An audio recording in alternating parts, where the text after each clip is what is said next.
Então, gravando, boa tarde a todos, bem-vindos à aula 3, no dia 4 de 2, né, inicialmente, mas já estamos no dia 9, então essa aula era para ter sido feita metade dela no dia 4 e outra metade hoje. Nós vamos tentar aqui um esforço de condensar as informações. Para mim, sempre muito difícil, que sempre tem muitas coisas a dizer e tratar, e acabo não conseguindo dar conta do conteúdo. Vou tentar ser o mais célere possível. Então, nesse sentido, eu vou colocar aqui para vocês, que vocês podem a qualquer momento perguntar. Não fiquem preocupados em atrasar a aula, por mais que eu não consiga terminar o conteúdo, o importante é que a gente converse, tá? Sempre que vocês tiverem dúvidas, questionamentos, isso é bastante relevante, isso é bastante importante. Muito bem, eu vou aumentar um pouco a visualização. Pergunto aí para vocês se aparece para todo mundo o slide de abertura. Desenvolvimento motor remota, aula 3, dias 4 e 9 de fevereiro. Ok, muito obrigado. Então, hoje trataremos dos modelos teóricos clássicos e contemporâneos de desenvolvimento motor. Mas vamos começar pensando o que é uma teoria, né? Aqui eu usei as minhas próprias palavras, por isso que não está uma citação, né? Mas uma teoria é uma forma do conhecimento elaborado e minucioso, que pode surgir de um apanhado de evidências científicas, empíricas, e ou de rigorosa argumentação lógica, formal, ou contemplação filosófica. Utiliza o raciocínio dedutivo, do geral para o específico. Então, um exemplo clássico, né? E aqui eu já vou falar um pouco para vocês sobre isso, né? É a própria teoria da evolução das espécies, né? Que nós, quando estudamos ali a história do desenvolvimento motor, a gente viu a presença daquele personagem, né, inglês, o Charles Darwin, que ele era um médico e era também um observador naturalista inglês. E em sua famosa viagem, né, com o Beagle, né, e com a parceria que ele desenvolvia, né, científica, com outros colaboradores, dentre eles o Wallace, né, eles conseguiram desenvolver o que pode se chamar da teoria da evolução das espécies, uma das teorias mais importantes e digo influentes, né, na biologia, diria até a mais influente de todas as teorias, né? Então, como é que o Charles Darwin e o Wallace chegaram nisso, né? Eles chegaram a partir de uma sequência de observações naturalistas muito rígidas, assim como ele fazia lá no caso do estudo do desenvolvimento motor, ele observava, né, rigorosamente os próprios filhos, né, em desenvolvimento. É ele que observa essa propensão à coordenação olho-mão, né? Mas o que o Charles Darwin fez para o desenvolvimento motor, para a biologia, extrapolou, né? Porque ele consegue, então, a partir de evidências empíricas diversas e de observações sistemáticas, associado a um raciocínio lógico formal muito bem elaborado, ele consegue chegar aos seus pressupostos teóricos, né? E aí tanto o Wallace apresenta e logo em seguida ele apresenta à sociedade britânica os seus resultados, causou um alvoroço, né, na sua época, mas de todo modo é importante salientar essa questão de o que é uma teoria, né? Por que isso? Porque, guardem isso, nem toda teoria se pauta em ciência empírica. Existem teorias que são elaboradas bem no campo da filosofia, por exemplo, né? Que não requerem necessariamente experiências de laboratório ou de campo para se chegar a conclusões. Mas posso eu um dia desenvolver uma teoria a partir de evidências empíricas? Posso também. Mas o fato é essa característica, né? Nem toda teoria é científica. Algumas teorias são, por exemplo, teológicas, outras são filosóficas. E o conhecimento teórico ele prescinde essa elaboração, né, que pode vir dessas diferentes fontes. Agora, uma característica fundamental das teorias, que eu vou voltar aqui a apresentar a tela, é o tipo de raciocínio, né, que é utilizado para você fazer uma elaboração teórica. E isso pouca gente lembra de comentar ou de falar. Eu vou voltar aqui a apresentar o slide em que eu tinha parado. Só um instante. Agora sim. Então, eu coloquei aqui lado a lado, né, teoria e ciência, não para uma coisa rivalizar com a outra. Como eu disse, eu posso até elaborar uma teoria a partir de conhecimento científico, como é o próprio caso do Charles Darwin, né? Mas existem teorias que não foram constituídas a partir da ciência, né? Foram constituídas a partir da filosofia, por exemplo, sem obrigatoriamente precisar de dados que a ciência proporciona. Tá? A ciência é uma forma de conhecimento muito peculiar e muito mais, digamos assim, contemporânea quando comparado à história do conhecimento de uma maneira geral. Né? Tem alguns autores que vão falar, né, que a ciência é filha da filosofia e neta da teologia. Né? Ou seja, a gente começa com as reflexões teológicas, passando pela filosofia, lá já com os antigos gregos, os antigos orientais, né, Confúcio, etc. E aí a gente vai chegar mais próximo, né, digamos assim, nos últimos 500 anos, né, de René Descartes para cá, vocês vão ouvir muito falar sobre esse filósofo, né, sem ser injusto com outros contemporâneos de Descartes, que foram igualmente importantes para a fundação do que pode se chamar de ciência moderna, né? Então, de mais ou menos 500 anos para cá, um pouco mais de 500 anos para cá, nós temos, então, a ciência, né, que se caracteriza pelos métodos rigorosos de resolução de problemas, feitos a partir de observações e ou testagem de hipóteses, normalmente acompanhados de análises estatísticas para sustentar os achados. Utiliza o raciocínio indutivo. Então, a diferença entre uma ciência tipicamente empírica, uma ciência formal, e de uma teoria, é o caminho do raciocínio que a pessoa faz. E essa diferença se dá que na teoria você vai do geral para o específico, enquanto que na ciência você vai do específico para o geral. Exemplo, em ciência, né, a gente, por exemplo, elabora uma hipótese e a gente verifica rigorosamente e testa e mede rigorosamente algum fenômeno que a gente quer medir. E se, usando estatística, a gente perceber que esse resultado é significativamente robusto e ele tem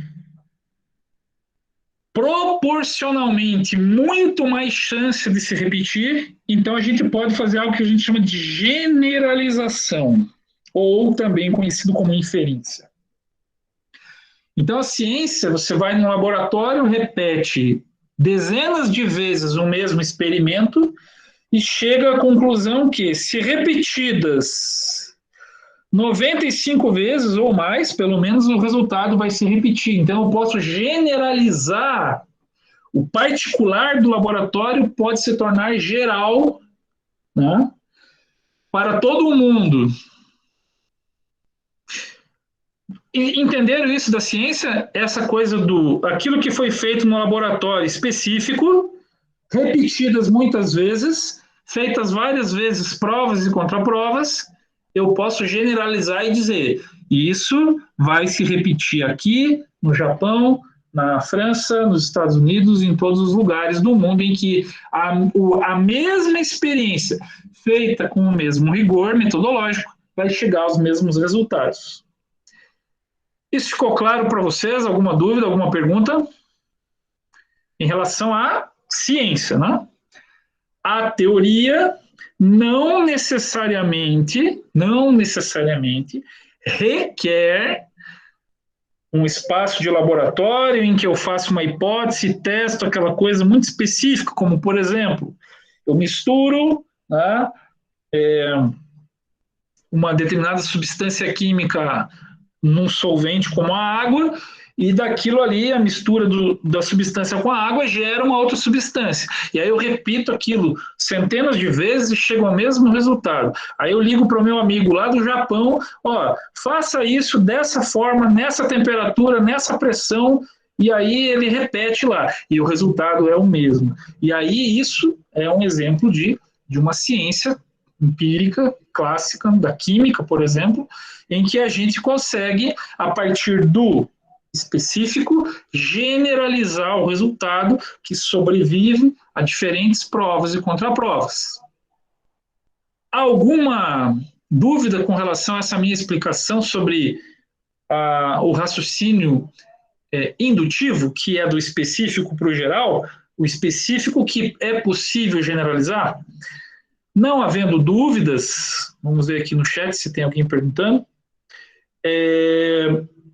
Não havendo dúvidas, né, a gente vai para a teoria. A teoria faz o caminho inverso do raciocínio, ou seja, eu começo pelos aspectos mais gerais, né, já colocados, né, e aí eu vou saindo do geral em direção ao específico. É isso que os teóricos fazem, que usam o raciocínio dedutivo. Então, eles fazem a partir de uma série de composições que existem, ou da ciência, ou da história, ou das próprias observações sistemáticas, e aí eles vão convergendo para uma especificidade. Então, por exemplo, quando da teoria da evolução das espécies, né, o Darwin ele conclui sobre um dos pressupostos mais importantes da sua teoria, né?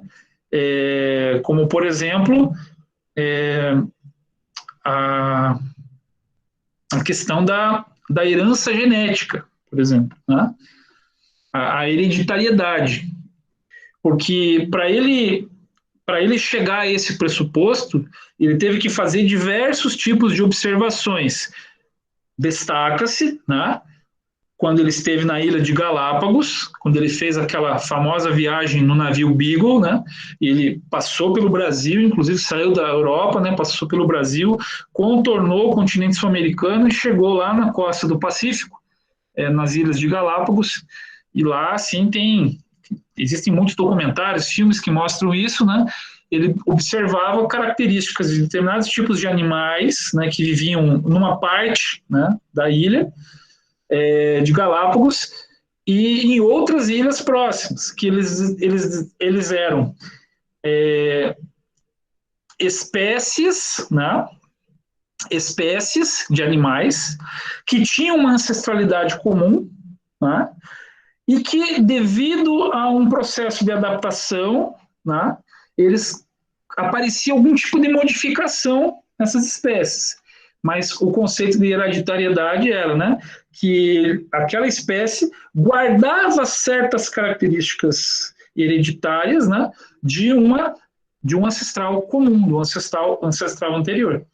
Então, essas constatações vieram de uma série de observações associadas a outras coisas já que vinham sendo tratadas por pessoas que vieram antes do Charles Darwin, como, por exemplo, o Haeckel, né, que falava da lei bioenergética, né, de Haeckel, que pressupunha, ou mesmo o próprio Lamarck, né, que pensava assim na famoso caso do Lamarck em relação às girafas, né?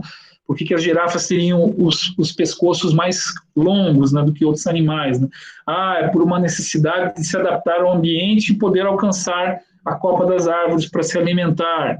Então, assim, essas ideias do Lamarck, né, elas influenciaram todo um contexto, né, da época, né, e que fizeram Darwin, por exemplo, buscar outro tipo de explicação para o fenômeno que divergia, né, da tese do Lamarck, né? Mas a tese do Lamarck foi importante para que o Darwin chegasse aos seus achados. Então, na teoria, você parte do geral para o específico. Então, assim, toda essa problemática que se apontava sobre a teoria da evolução, o Charles Darwin, para chegar a uma especificidade, né, de sua teoria, né, a hereditariedade, como eu estava dizendo, ele precisou concatenar uma quantidade enorme de ideias para chegar ali. Então, a ideia inicial de falar sobre teoria, já que uma aula sobre modelos teóricos, né, fazer essa distinção era muito importante. Então, aqui eu quero ver. O chat aqui não está aparecendo muita coisa. Alguém quer abrir aí para falar, fazer algum comentário, alguma pergunta?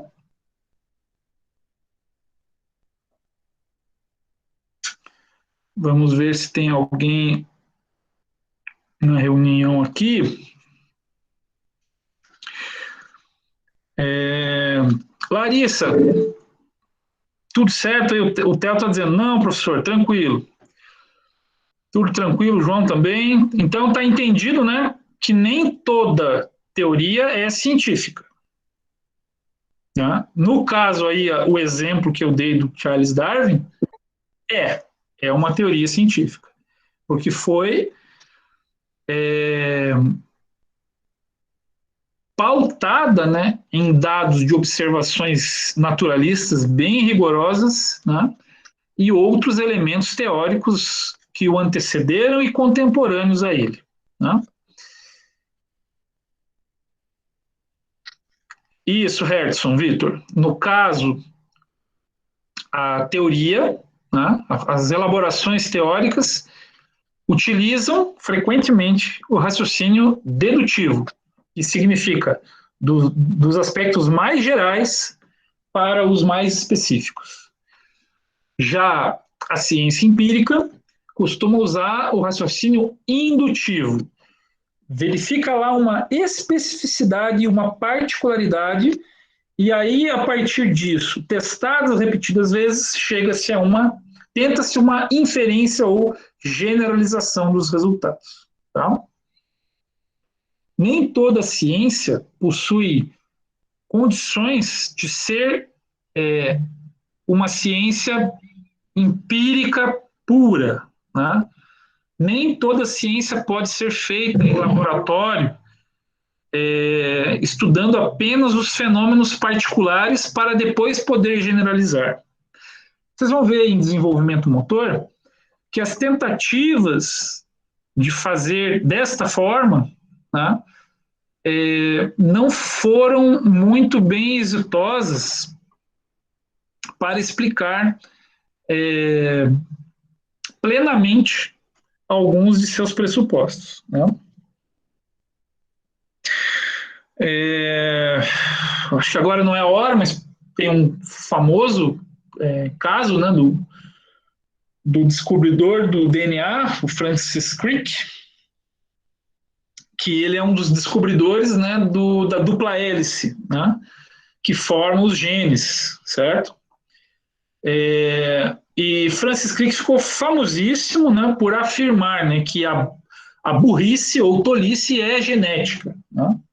Então, veja, ele tinha, né, nessa expressão extremamente polêmica, né, que ele traz, a noção de que aquilo que está ali codificado nos genes, né, é unicamente o responsável por um comportamento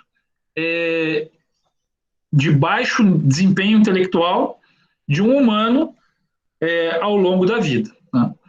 É evidente que as questões genéticas têm um papel importantíssimo, né, nas capacidades intelectuais, né, e cognitivas de um ser humano, né, e em outras espécies também, né, de animais.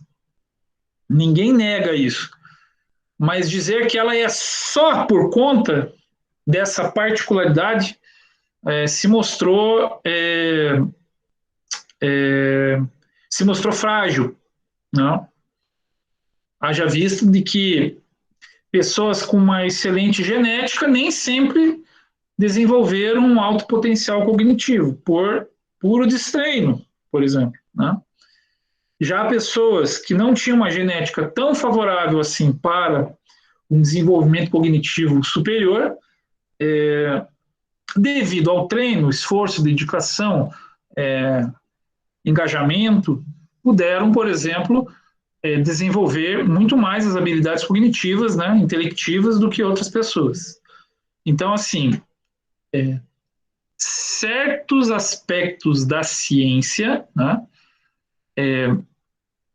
são muito difíceis de você apenas desenvolver em laboratório. No caso do desenvolvimento motor, a gente já viu em aula anterior que é muito importante os chamados estudos de longitudinais, que são chamados os estudos de desenvolvimento verdadeiros.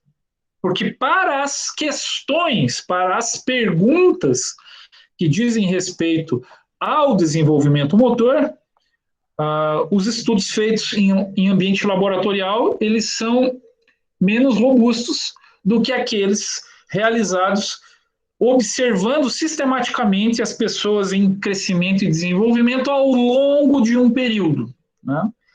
Então, para responder esse tipo de questão que tem a ver com o relógio do tempo e a passagem do tempo, os estudos longitudinais, no ponto de vista da ciência empírica, são os mais interessantes. Então, vou voltar ao compartilhamento, e aí a gente vai voltar saindo desse aspecto inicial, dessa distinção. Pois não. Essa questão do empírico é a prática, né? O experimento. Você experimentar muitas vezes para poder comprovar, né? O empírico. Isso. O empírico que está aqui sendo colocado é aquilo que pode ser medido, que pode ser sentido, que pode ser visto, ouvido, tocado. É pautado na experiência pura mesmo. Ok? Show. Aí, quando a gente fala, então, em teoria, porque, assim, o que é uma teoria? Né? É uma forma de conhecimento elaborado e minucioso que pode surgir de um apanhado de evidências científicas empíricas e ou de rigorosa argumentação lógica formal ou contemplação filosófica. Então, tem teorias lindas, né, de pessoas que nunca tiveram um laboratório, mas ficaram pensando, né,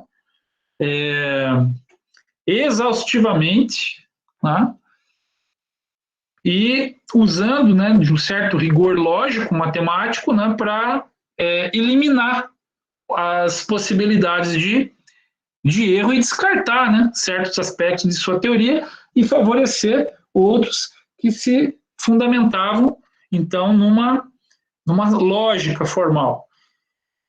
E aqui eu chego nesse ponto, né, que eu quero salientar ainda, O que é necessário para um conhecimento ser teórico?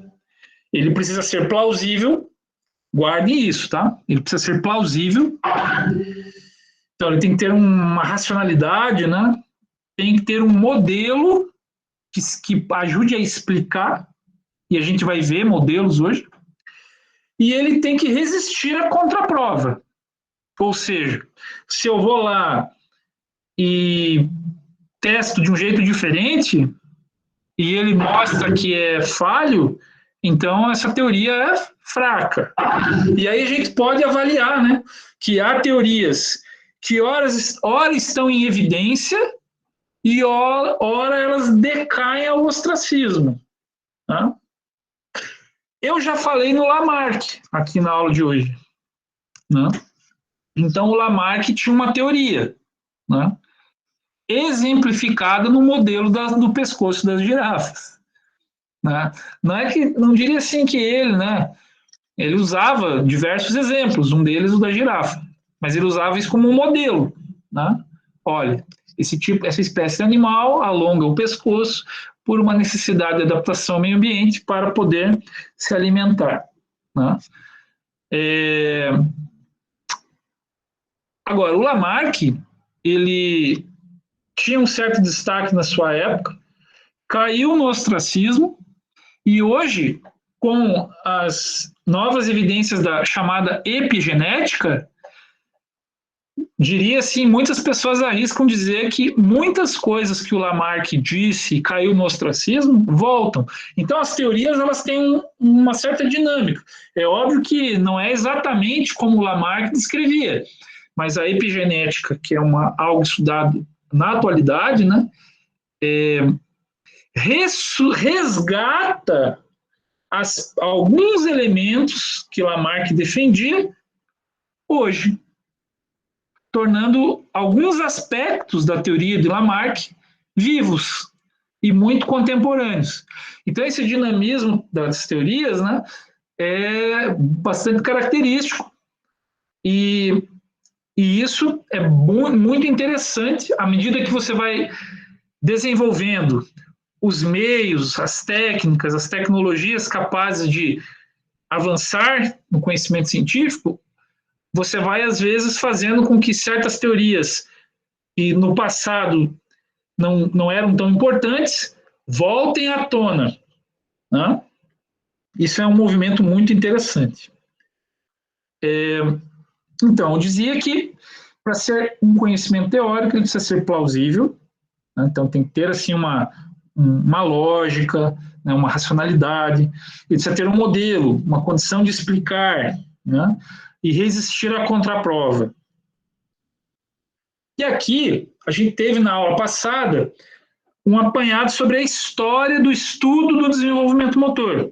Então, esse resgate aqui, né, passando pelo século XVIII, em que era, né, o caso lá do alemão Tiedemann, em que ele fazia as observações sistemáticas do seu próprio filho, né, em desenvolvimento, a partir de um estudo de caso. No século XIX, resumidamente falando, nós tivemos os casos aí de Darwin, do Pryor e do Baldwin, que lá no texto que a gente teve acesso do Connolly, né, ele explicou que houve uma certa sequência nessa tradição de fazer observações sistemáticas de estudos de caso. Então, tanto Darwin quanto Pryor e Baldwin observaram pessoas próximas a eles, né, bebês, né, próximos a eles que cresciam e se desenvolviam. Né? E aí eles foram ampliando, né, o leque de observações sistemáticas, mas os séculos XVIII e XIX foram muito característicos de estudos longitudinais de pouquíssimos casos de pessoas minuciosamente anotados. Tá? Então, para as perguntas que têm a ver com a passagem do tempo e as transformações no padrão de comportamento motor, os séculos XVIII e XIX foram assim constituídos. Tá? Já no século XX, no início do século XX, o estudo do desenvolvimento motor em base behaviorista ou comportamental, né, ele arrefeceu, ele esfriou, vamos dizer assim. Enquanto que na Europa seguiu uma corrente distinta a partir de Freud, com os interacionistas Piaget, Vygotsky e Vallon, que eu vou falar um pouquinho hoje. Não é o nosso objeto principal de estudo, porque nem Freud, nem Piaget, nem Vygotsky, nem Vallon são behavioristas. Eles são de uma corrente que se convencionou chamar de cognitivista psicanalítica, né? Mas são importantes para a gente comentar em termos de teorias de desenvolvimento. A partir dos anos 30 e 40, destacaram-se os norte-americanos, o Arnold Gesell e a McGrath, né? Ela e ele, né, deram importantes contribuições, né? O caso do Arnold Gesell, a perspectiva organísmica ou sistêmica, né? E a McGrath sobre os aspectos maturacionais. O Gesell, mais assim, digamos, predominantemente voltado às questões de adaptação ao ambiente, e a McGrath mais voltada aos aspectos internos, às forças internas de crescimento e maturação do sistema nervoso, principalmente, que é dali que emergiria, né, o desenvolvimento motor a partir desse paralelismo com o desenvolvimento do sistema motor. Aqui não é dizer que uma pensa de um jeito e o outro de outra forma, e rivalizam, não. Os dois sabiam da importância tanto dos aspectos internos quanto dos aspectos externos, porém o peso dado por cada um que era diferente. Tá? E a partir dos anos 60 vem aqueles que a gente viu, né? O Bernstein, que é dos sistemas dinâmicos, que é aquela questão dos graus de liberdade, etc. E o Barley, que é o do processamento da informação. Mas essa história não parou no século XX. Nós já estamos no século XXI e nós vamos ver alguns modelos teóricos que são bem contemporâneos hoje. Quem sabe quem são essas pessoas das imagens? Alguém quer dizer?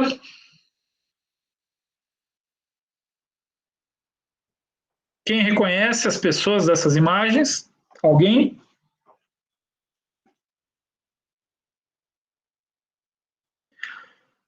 Cri, cri, cri. Será que, deixa eu ver aqui, vocês ainda estão me ouvindo? Eu não estou. Oi? Pode repetir devagar? A gente está ouvindo, professor, mas eu não sei quem é, né? Certo. Então, à direita, ou melhor, à esquerda, está o Arnold Gesell, que vocês já viram. Já à direita do slide está o Freud, né, no seu famoso divã. E notem uma questão importante. No estudo do desenvolvimento motor, vocês viram autores basicamente europeus, da Alemanha, da Inglaterra e da América do Norte, Estados Unidos. Basicamente foi isso que vocês viram. Tá? Então, América do Norte, onde a corrente behaviorista ou comportamentalista é predominante. E nessa corrente está o Arnold Gesell, está a McGrath, por exemplo. Então, essa é a corrente de pensamento, né, chamada de comportamentalista, ou também, né, do inglês, behavior, que é comportamento em inglês. E aí é chamado de behaviorismo. Né? Então, isso é muito forte na América do Norte, muito consolidado. Agora, existe também behaviorismo na Europa, como é o caso da Inglaterra, Alemanha, ou seja, os países de língua anglo-saxã, tá? O comportamentalismo ele é dominante. Mas na Europa surgiu outra doutrina, a psicanálise, por exemplo, representada aqui pelo Freud. E é importante eu colocar em contraste as teorias psicanalíticas e comportamentais, porque elas marcaram época e moldaram a nossa sociedade moderna. Em termos de escolas psicológicas, a behaviorista e a psicanalítica não são as únicas, mas elas são as mais influentes na formação do que a gente pode chamar de modernidade. E aí eu coloco uma pergunta: existe desenvolvimento motor fora da visão eurocêntrica de mundo?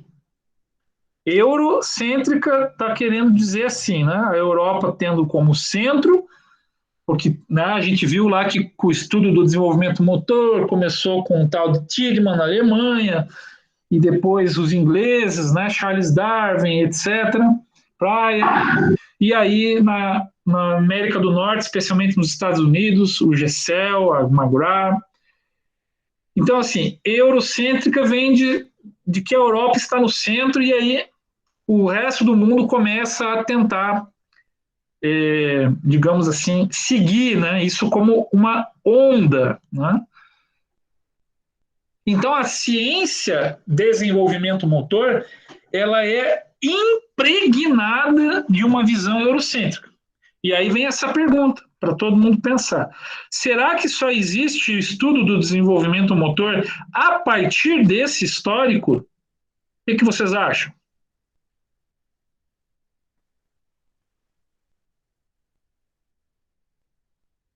Alguém já ouviu falar de um autor, sei lá, brasileiro, um autor sul-africano, um autor da Oceania, sei lá, da Nova Zelândia, né, do Hemisfério Sul, que propôs um modelo teórico que é seguido pelo mundo todo, né, em desenvolvimento motor? Ó, aqui o Hertzson está fazendo uma pergunta bem interessante sobre a questão da visão oriental. Essa é outra coisa, né? Muito bem dito aí pelo Hertzson, né? Que existe assim todo um conhecimento europeu ocidental, né? E tem um conhecimento, né, oriental. E há sim algumas diferenças, Hertzson, sobre visão oriental e visão ocidental, né? Eu, inclusive, tenho um livro muito interessante, eu vou lembrar o nome do autor, mas ele faz diversos comparativos entre o homem ocidental, digo, o homem como o ser humano, né? O ser humano ocidental e o ser humano oriental, apontando suas diferenças. O autor é Rodman, tá? E ele escreve um livro muito interessante sobre o ser humano, né? Para não dizer o homem, o ser humano nesses dois mundos diferentes, né? E ele constata, sim, muitas diferenças. E há estudos sobre desenvolvimento que relatam isso, sobre comportamento que relatam isso. Um exemplo clássico é a fotografia, tá? Então, por exemplo, os ocidentais, segundo o Rodman, eles são propensos a fazer selfies, a fazer fotos de si próprios, né? Os orientais, eles têm dificuldade em fazer apenas fotos de si mesmos. Eles se interessam muito mais por fotografar a pessoa dentro de um contexto. Outra característica que não é Roden, o nome do autor, tá? Roden. Roden escreve um livro muito interessante sobre isso, vocês podem procurar na internet, né?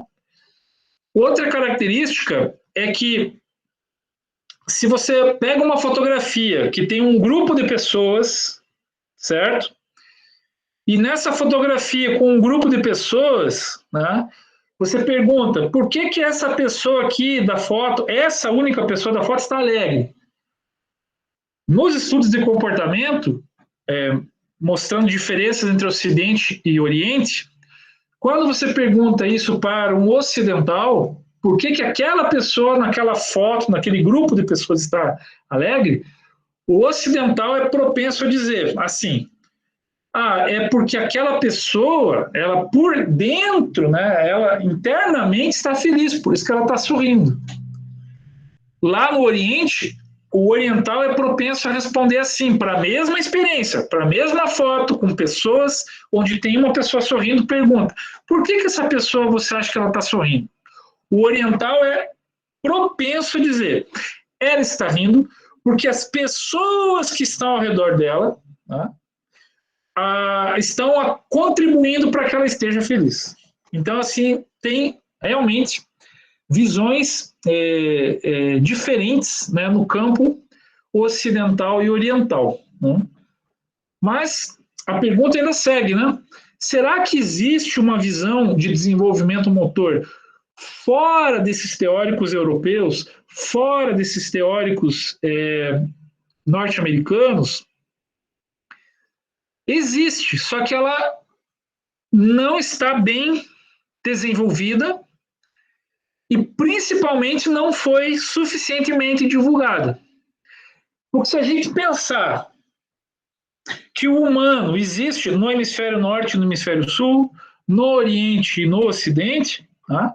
A gente vai deduzir, né, que nem sempre você precisa se pautar no que disse ou teorizou um europeu, o que teorizou um norte-americano. Né? Afinal de contas, os humanos aqui na América do Sul viviam há muito tempo, né? As crianças indígenas nasciam, cresciam, se desenvolviam, né? E pode ser que alguém um dia fez um desenvolvimento, nem que seja um ensaio teórico sobre isso, mas que simplesmente não ficou conhecido, né? Não chegou a nós, porque nós, como Brasil, em modelo universitário, nós importamos os modelos europeu e norte-americano. E com a importação do modelo de universidade, a gente importou junto as teorias. Né?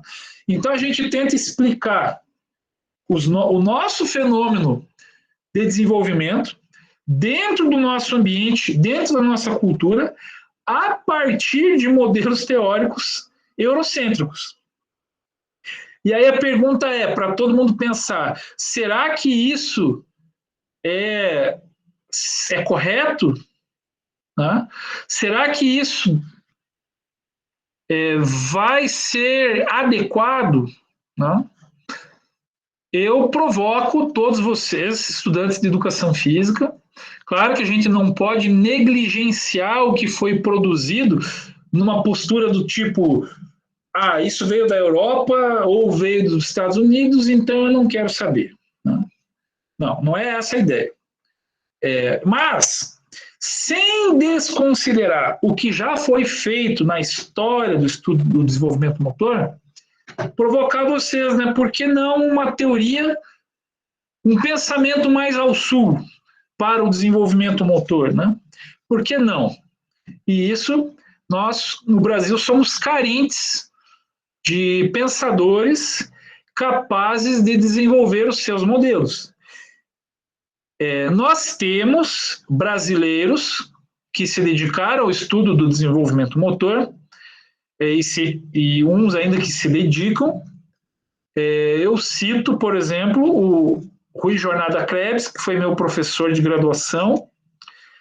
Ele era professor na Universidade de Santa Maria, quando se aposentou foi ser professor na UDESC, em Florianópolis, onde eu estudava. Então, tive a honra de ser aluno de graduação do Rui Krebs, e depois, no mestrado, ele foi meu co-orientador. E ele desenvolveu um modelo teórico no Brasil, mas se pautou no Urier Bronfenbrenner, que eu vou falar mais tarde aqui na aula. E o meu orientador de mestrado é o Francisco Rosa Neto, que vocês vão conhecer durante a disciplina, que tem o Manual de Desenvolvimento Motor, né? A escala de desenvolvimento motor, a EDM, né? Então, eu fui do laboratório dele, né? Participei dos estudos, mas ele usa modelos de testes de clássicos europeus, eurocêntricos, né? Enquanto o Rui Krebs foi estudar nos Estados Unidos e trouxe toda uma bagagem para desenvolver uma teoria no Brasil, né, sobre desenvolvimento motor, o Rosa Neto foi para a Espanha, na Europa, e trouxe um modelo de testes motores e que ele segue ainda fazendo até hoje, né, no seu laboratório em Florianópolis. Isso é importante, mas não sai do rol, né, do pensamento eurocêntrico. Não se liberta, né, desse pensamento centrado nos modelos europeus. Então, assim, o meu chamamento aqui é provocá-los para conhecer a história do estudo do desenvolvimento motor, que a gente viu na aula passada, analisar os aspectos teóricos clássicos e contemporâneos, como a gente vai ver hoje, mas partir para os nossos, né? Construir os nossos referenciais, né? Porque a vida segue, né? A gente não precisa ficar eternamente preso a esse tipo de modelo, né? E como disse o Hertzson aqui, tem coisas no Oriente que a gente nem sabe, né? Nem sabe, porque a fundação da Universidade Brasileira e da própria educação física brasileira, a educação física brasileira é fortemente influenciada pelas ideias norte-americanas. E os estudos de aprendizagem e desenvolvimento motor, que é do behaviorismo, da escola comportamentalista, é muito forte aqui no Brasil. Por isso que a gente tem as disciplinas na formação de vocês, que é desenvolvimento motor, aprendizagem motora, que são subdisciplinas do comportamento motor, ou seja, o estudo do comportamento, que é o behaviorismo, né? Então, isso tudo tem uma importância, mas aqui eu faço um chamamento para a gente refletir e avançar, e não ficar preso eternamente, né, a esse passado. Espero que daqui, né, dessa turma, possa ter, quem sabe um dia, um grande nome, né, de expressão internacional na área do comportamento motor, mas já com, de repente, por que não, né, um modelo teórico, uma teoria influente na área do comportamento motor e do desenvolvimento motor, por exemplo. Vou voltar a compartilhar a tela e agora vou ter que dar uma acelerada.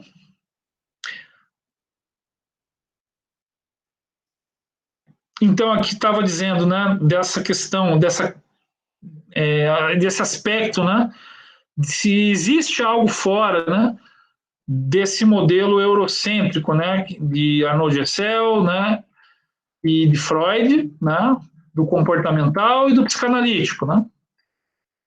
E aí eu vou passar um pouco sobre autores e teorias da base psicanalítica. Então, um nome importantíssimo é o próprio Freud. Freud, uma de suas teses é a tese do desenvolvimento psicossexual. Para Freud, a libido é uma pulsão dominante em nós, a pulsão da sexualidade. E para ele, determinadas épocas da vida são mais orientadas a um tipo de satisfação libidinal, né? E o Freud foi na Europa, no início do final do século XIX, início do século XX, ele foi um fortíssimo referencial para pensar o desenvolvimento humano fora do contexto comportamentalista, fora do behaviorismo, com uma importância maior à subjetividade de cada um, né? Como é o caso do próprio desenvolvimento da sexualidade. Então, ele disse que de 0 a 1 ano a fase oral. Então, assim, é a coisa da criança levar tudo à boca, né? Porque a satisfação da sexualidade nessa etapa da vida, se dá pela essa experiência sensorial e perceptiva mão-boca. Né?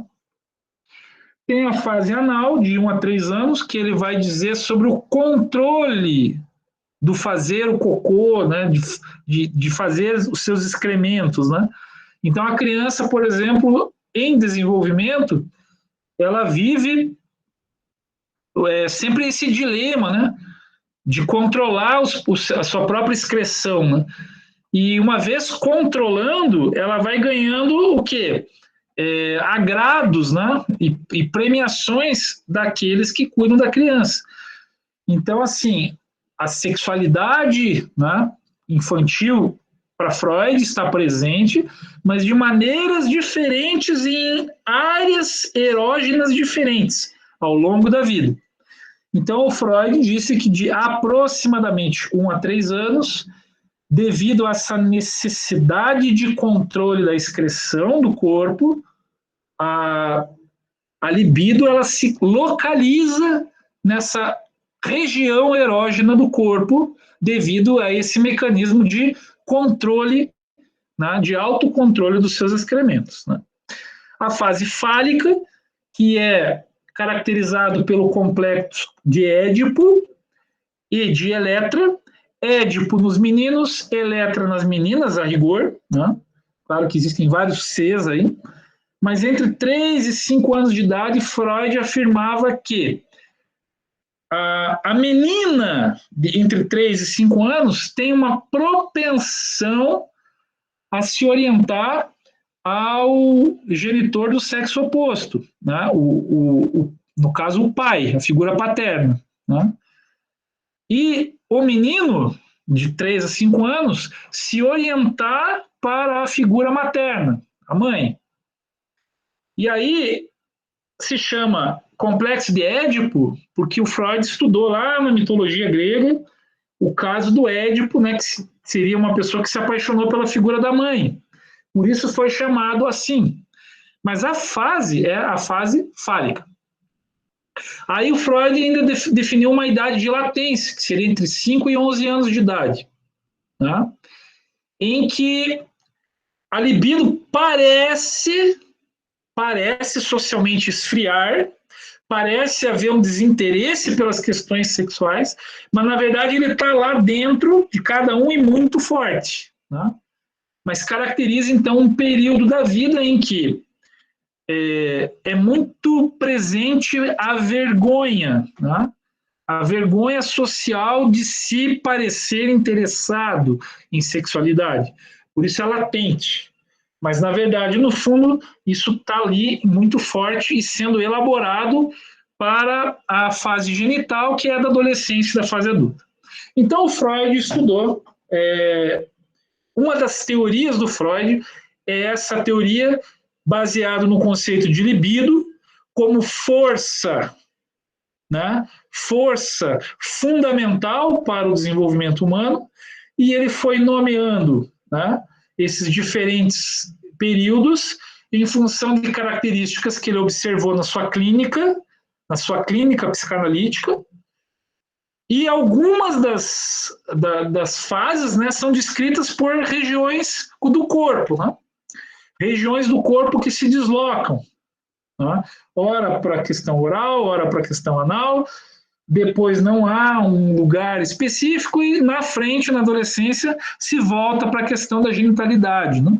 E é onde a gente vai ter o que a gente pode chamar de sexualidade madura, né? Na esteira do Freud, que foi o pioneiro em colocar assim, as idades, né, e classificar as idades numa teoria, vieram o Henri Vallon, francês, né, que falou dos estágios impulsivo emocional, até 1 ano, sensório motor projetivo de 1 a 3 anos, personalista de 3 a 6 anos, categorial de 6 a 11 anos e adolescência 11 anos em diante. Então, Vallon desenvolveu uma teoria lindíssima sobre etapas do desenvolvimento na vida, caracterizadas por algumas características. Vallon tem uma frase muito célebre, que é do ato ao pensamento. Vallon é considerado o teórico, né? Ele era médico, professor de letras, francês e filósofo. E ele é pouco conhecido no Brasil, quando comparado a outros teóricos, porque ele tinha uma ligação com a resistência francesa, o Partido Comunista Francês, etc. E, evidentemente, que no nosso histórico no Brasil, principalmente o histórico recente, né, de ditadura e depois do pós-ditadura, evidentemente que o Vallon não tem muito lugar entre os teóricos da educação no Brasil. Mas foi muito importante as contribuições dele. Vocês vão ver que, de certa maneira, né, as idades cronológicas, até 1 ano, de 1 a 3 anos, de 3 a 6, né, de 6 a 11, um tanto que se parecem, que se assemelham às de Freud, né? Outro gigante, né, é o Jean Piaget, né? O Jean Piaget também fez uma teoria para responder como o ser humano adquire o conhecimento. E aí ele estabeleceu que de 0 a 2 anos é o período sensório-motor, depois de 2 a 6 anos é o período pré-operatório, tá? Depois de 7 a 11 anos é o pensamento operatório concreto e o pensamento operatório formal da adolescência em diante. Então, vocês estão vendo que, em termos da idade cronológica, apesar de, às vezes, aparecer ali 1 ano a mais, 1 ano a menos, é tudo muito parecido. O Piaget fez várias elaborações teóricas para responder como o ser humano adquire conhecimento. Essa é a teoria dele. E aí ele foi dizendo isso em diferentes cidades. O Vallon fez uma teoria assim, como que surge a psique no homem, né? Ou, melhor dizendo, no ser humano. Surge a partir de um processo dos domínios das funções afetiva, cognitiva e motora. Começa no impulsivo emocional, passa pelo sensório motor, então do ato, para daí chegar ao pensamento. Então, a psique humana, né, para Vallon, vai da alternância funcional entre o afetivo, o cognitivo e o motor, se alternando ao longo de períodos etários da vida, até chegar a uma psique madura. O Freud era a sexualidade o impulso mais forte para o desenvolvimento. Então, o Freud, o Vallon, o Piaget e o Vygotsky. O Vygotsky já tentava responder outra questão. Como surge a linguagem, né, no ser humano? E o Vygotsky vai dizer, a fala inicial, que é a fala chamada exterior, como o choro do bebê, é predominante no primeiro ano de vida. Até 2 anos aproximadamente. Depois vem a fala egocêntrica, que é de mais ou menos 2 a 5, 6 anos. E a fala interior, que é o discurso interior, aquele você fala com você mesmo, também conhecido na ciência do empirismo como solilóquio. Isso é cultura também, hein? A palavra solilóquio é uma palavra que significa diálogo interior, né? Esse diálogo interior, segundo Vygotsky, surgiria a partir dos 6, 7 anos de idade em diante. Tá? E ainda tem um norte-americano, né, o Erik Erikson, que é um psicanalista, né, mas ele fez algo que o Freud não fez. Ele lançou idades adiante, não só sobre a criança, né? E aí ele descreveu as chamadas 8 idades do homem, né? Aí entendo sempre o homem, né, como ser humano. De 0 a 1 ano, aí tem um conflito, segundo Erikson, confiança e desconfiança. Ou seja, cada idade tem um conflito psicológico, segundo Erik Erikson, né? De 2 a 3 anos, autonomia e vergonha. De 4 a 5 anos, iniciativa versus culpa. E assim passando de era em era da vida, as 8 eras do Erik Erikson, né? E chega aos maiores de 50 anos, cujo embate se dá entre um envelhecimento de integralidade, né? De integridade, melhor dizendo, e de desesperança, né? Resultado de todos, né? De todas as etapas, das formas com que a pessoa lidou e teve oportunidades na vida nas etapas anteriores. Aqui a gente termina os chamados modelos teóricos clássicos, mas que são de base psicanalítica, tá? Não é behaviorismo, não é comportamento motor, tá?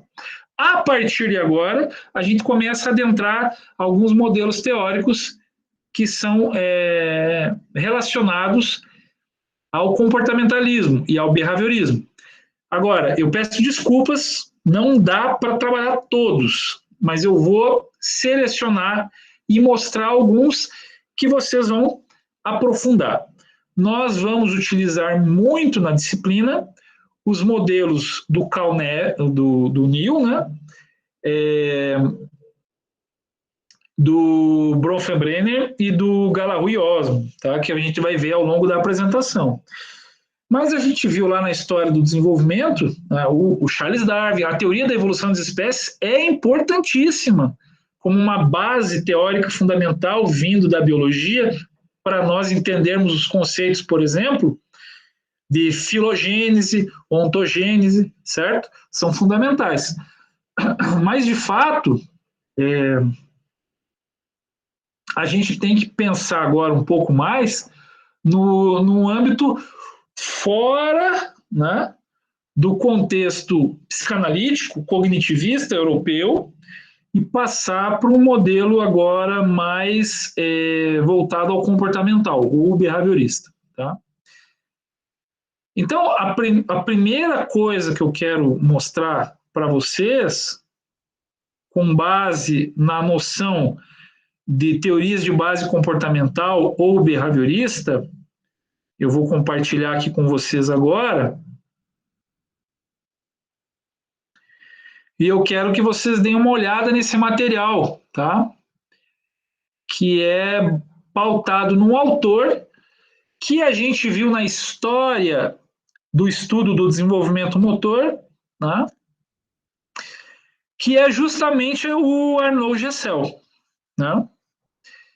Eu vou citar ele para vocês verem assim, né? Uma das preocupações na América do Norte era fazer testes, de certa forma, uma espécie de psicometria, né? Para psicometria, medida da psique, né? Dos aspectos do comportamento. Psique é aqui entendido como estudo do comportamento, né? Então, essas escalas psicométricas, né? Um dos exemplos é aqui do Arnold Gesell.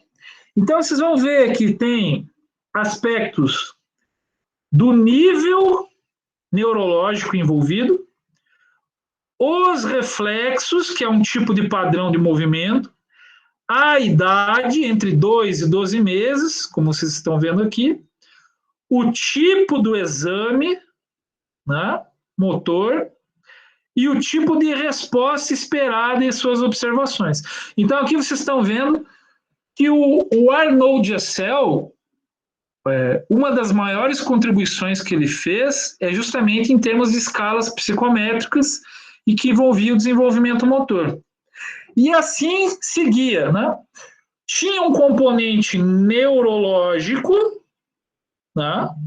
Por exemplo, aqui, tronco cerebral, mesencéfalo, e aí um padrão de comportamento relacionado à idade. Então, para o Arnold Gesell construir essa escala psicométrica, ele se pautou em teorias maturacionais, né, do desenvolvimento neuropsicomotor, com os comportamentos motores típicos, tanto aqueles observados lá no passado, do século XVIII, XIX, quanto nos extensamente observados por ele e seus colaboradores no século XX, que já não era mais o filho dele que ele observava. Daí já estávamos falando na escala de centenas, milhares de crianças sendo observadas transversal e longitudinalmente. E isso feito nas décadas de 30 e 40 até chegar nessas escalas psicométricas, em que você poderia dizer assim, aqui nós temos um produto, ou seja, determinado comportamento motor deve emergir em tal idade, senão é considerado anormal. Então, a preocupação com o desenvolvimento normal e anormal era base teórica para Arnold Gesell. E aqui ele segue, né, mostrando, e quando chega a maturação chamada cortical, né, que vocês já vão ver que tem idades mais avançadas, né, aqui em meses, e os diferentes tipos de comportamento, como, por exemplo, permanecer sentado, né, posição de símio, né, posição de ficar como se fosse, lembrar assim, o chimpanzé, né? Então, desde 15, 12 meses a 18, né? E perdurando por toda a vida, né? Que é um deles, né? Ficar sobre 2 pés, por exemplo, né? O bipedismo, né? E aí ele mostra sinais esperados, né, de comportamento. Então, para falar aqui do Arnold Gesell, eu acho um tanto injusto, né, não aprofundar tantos outros teóricos, a própria McGrath, que também é norte-americana, o próprio Pryor, que a gente viu na história do desenvolvimento motor. Mas é que não dá para mostrar todas as teorias, né? A gente sai dessa teoria clássica aí do Arnold Gesell, do início do século XX, né? E a gente vai passar agora para os modelos mais contemporâneos. A gente vai pular a parte que diz respeito são importantíssimos, a gente viu no artigo do Connolly, né? Que é a parte ali que, de certa forma, rivalizava um pouco o Arnold Gesell com a McGrath, e depois o Barlet com o outro autor russo, né, que é o Bernstein, né, que estabeleceu a parte que diz respeito aos sistemas dinâmicos, que é muito contemporâneo, ainda vou mostrar na aula de hoje. A gente vai passar agora a mostrar, né, na apresentação de modelos teóricos behavioristas, alguns que são considerados bastante importantes, mas infelizmente eu não tenho como tratar de todos, tá? Então peço desculpas a vocês por não poder mostrar todos. Então as teorias de base comportamental ou behaviorista, que agora não é mais psicanalítica, não é mais lá pautada inicialmente em Sigmund Freud, né? Mas sim pautada em autores como Arnold Gesell, McGrath, Pryor, né? Então aqui está o modelo de desenvolvimento motor durante o ciclo da vida de Gallagher. Lembra que eu falei lá no início da aula que para ser uma teoria você tem que ter plausibilidade no modelo e resistir à contraprova? Vejam o caso da ampulheta. A ampulheta é um relógio. Então ela é um modelo que o Gallagher usa para falar sobre a passagem do tempo. E o Gallagher, ele vai dizer o seguinte: existe uma fase motora de predomínio dos movimentos reflexos, que é de 0 a 1 ano. Vocês já viram outro autor aí falar de 0 a 1 ano antes? Vocês lembram lá no estudo da história do desenvolvimento motor, nas observações que o Charles Darwin fez sobre o próprio filho, né? ou que o Tiedemann fez sobre o próprio filho.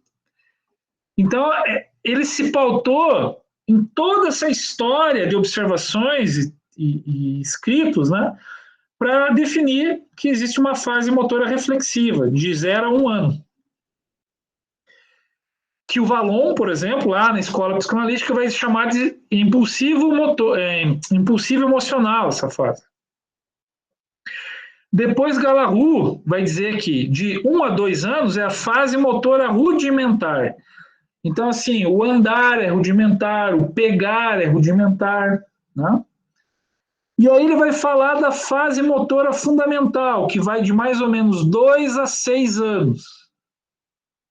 Opa, mas teve lá o Piaget que disse que de aproximadamente 2 a 6 anos é o período da pré-operacional.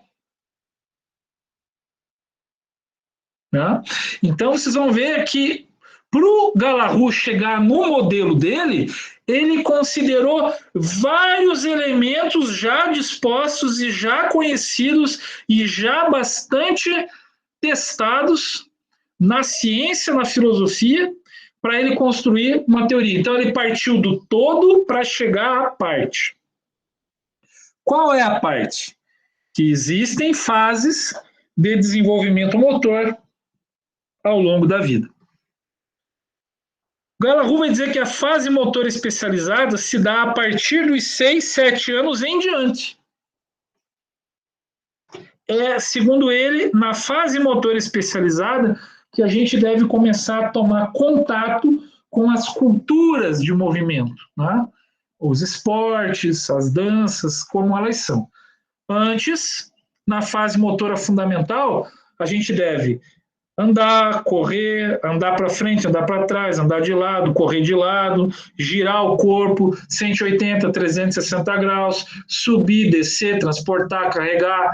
Então, a gente tem muitos padrões de comportamento motor que devem ser vivenciados entre os 2 e os 6 anos de idade, enriquecendo essa experiência dessa fase, para depois, na fase motor especializada, a gente poder ter acesso a toda a cultura esportiva que vem. E olha só, estão vendo aqui que tem ambiente e do outro lado hereditariedade? Estão vendo isso na imagem? Alguém pode confirmar? Sim, professor. Sim, professor. Lembra que a gente, na história do desenvolvimento motor, a gente viu que a McGrath dava grande importância à hereditariedade, mas vocês lembram lá que o Charles Darwin, na teoria da evolução das espécies, um dos 3 principais pressupostos é a noção de hereditariedade? Você está vendo que uma teoria ela vem trazendo elementos de outras teses, né? Essa é uma teoria contemporânea do desenvolvimento motor, atual. É um guia para a gente.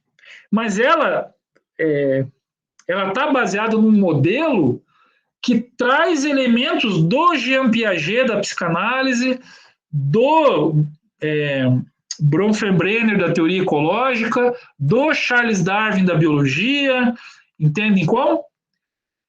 E a McGrath dava muito papel à maturação do sistema nervoso e do crescimento físico, então fatores internos, hereditariedade. Porque os genes, por exemplo, né, a teoria dupla hélice do Francis Crick é do final da década de 50 e início dos anos 60. Não se conhecia o gene, né, o código genético. Né? O genoma humano completo, muito pouco tempo atrás que foi desvendado. Né? Mas a noção de hereditariedade já estava lá na teoria do Charles Darwin. Legal isso, né?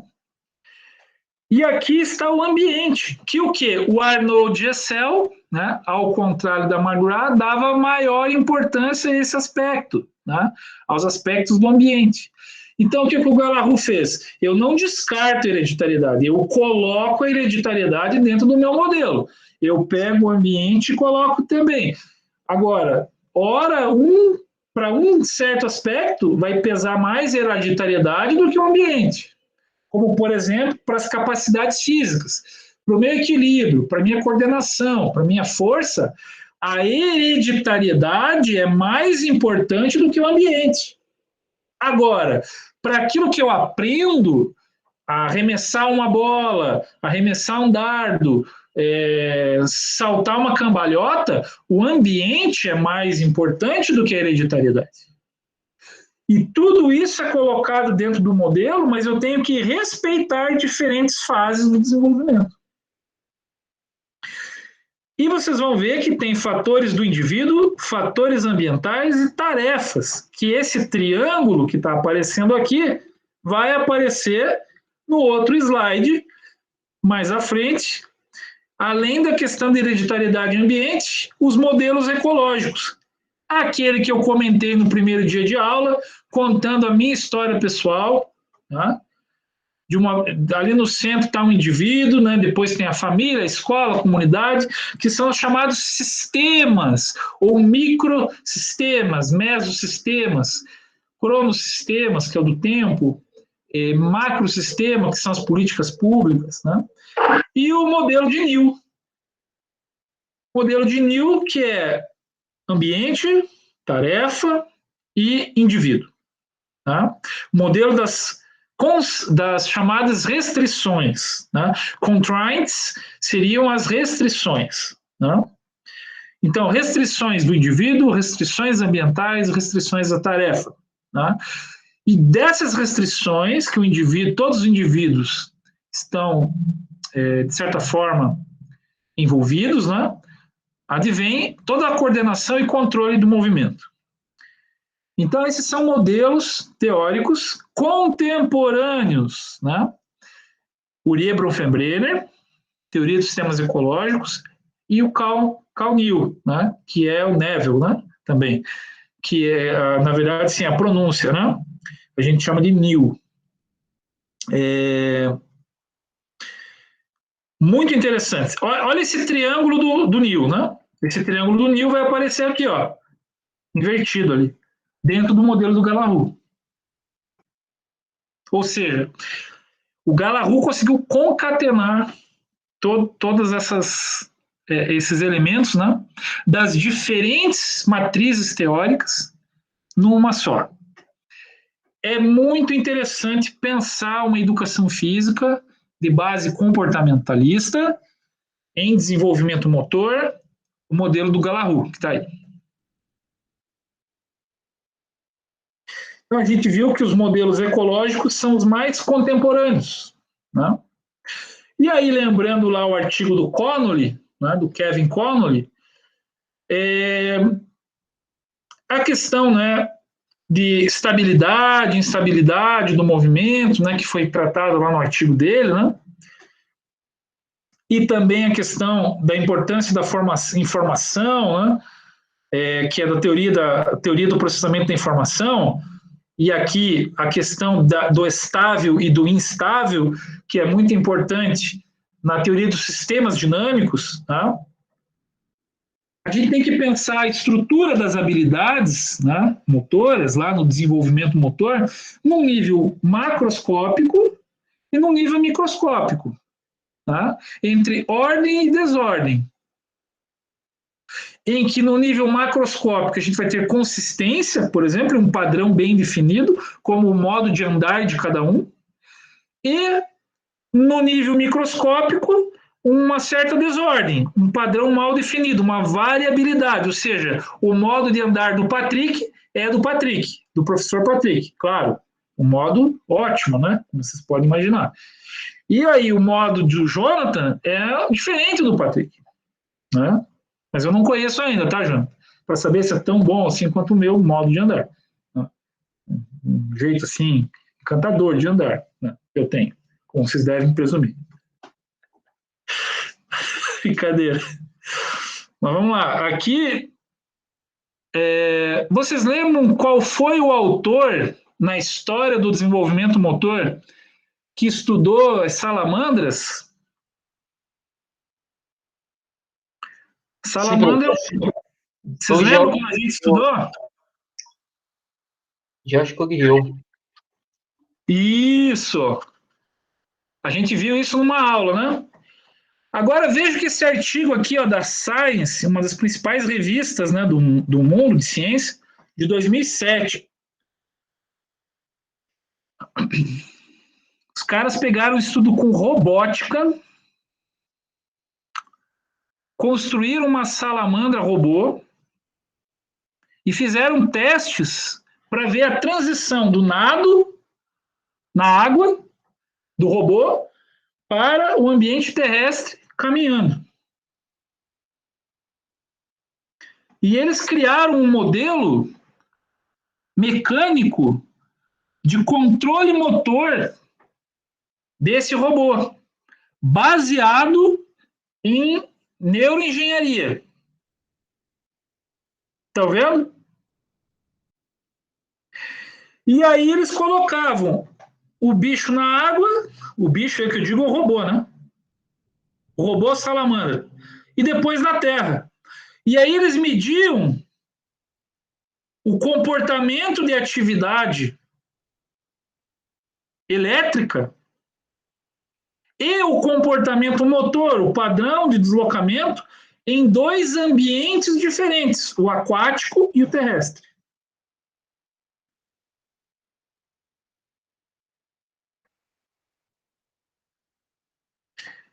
E o que vocês acham que aconteceu?